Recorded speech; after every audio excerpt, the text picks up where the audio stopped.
Unit 1. Skills Test. Long listening. 7.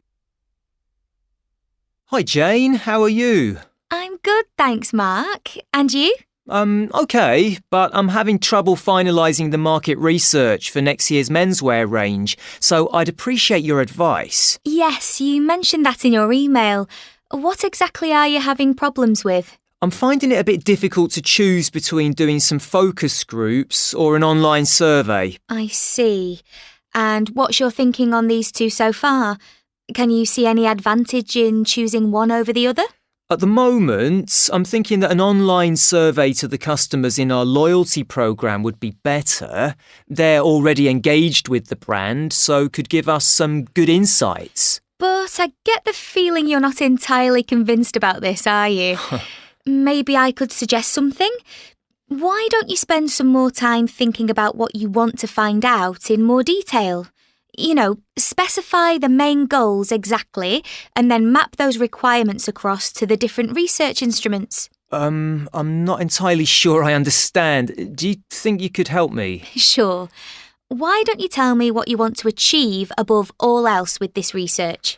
We want to get a clear vision of how young men between the ages of 21 and 30 want to style themselves in the workplace. What words are driving their style? Is it professional, cutting edge, aspirational, that kind of thing? OK. And what are you going to do with this information? Pass it on to the designers to get some initial sketches. And then I presume you're going to need to test these designs out on the market too. Yes, we'll probably need to do that too. You know, if I were you, I'd do an online survey for the vision stage. If you're trying to understand that market more thoroughly, you want to try to get as wide a range of ideas as possible. OK, yes. I think you want to focus on volume of ideas first. Right, because it would be better for the designers to have more ideas to work with to spark their creativity. Exactly. And then the focus groups would work much better for the designs, wouldn't they? Yes, I agree. It's much easier to work with focus groups when discussing designs because you'll get to ask more follow-up questions and really find out what's driving people's opinions about the designs. Yes. Thanks, Jane. You've been really helpful. That's OK, Mark. You're basically having the same issues that I had with some market research last year. Oh, really? Yes. I was working on a campaign for a new range of bags.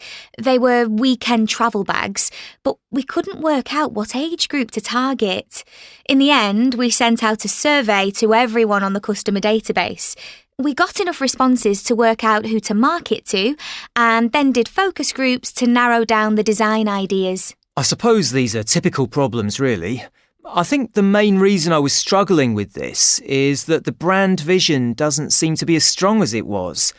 I feel a bit like we're just responding to trends rather than leading on them. It can feel like that sometimes, but remember that the customer might not see it that way, and you won't know until you've been through all the market research. You're right. Thanks for all the advice, Jane. You're welcome, and good luck with it all.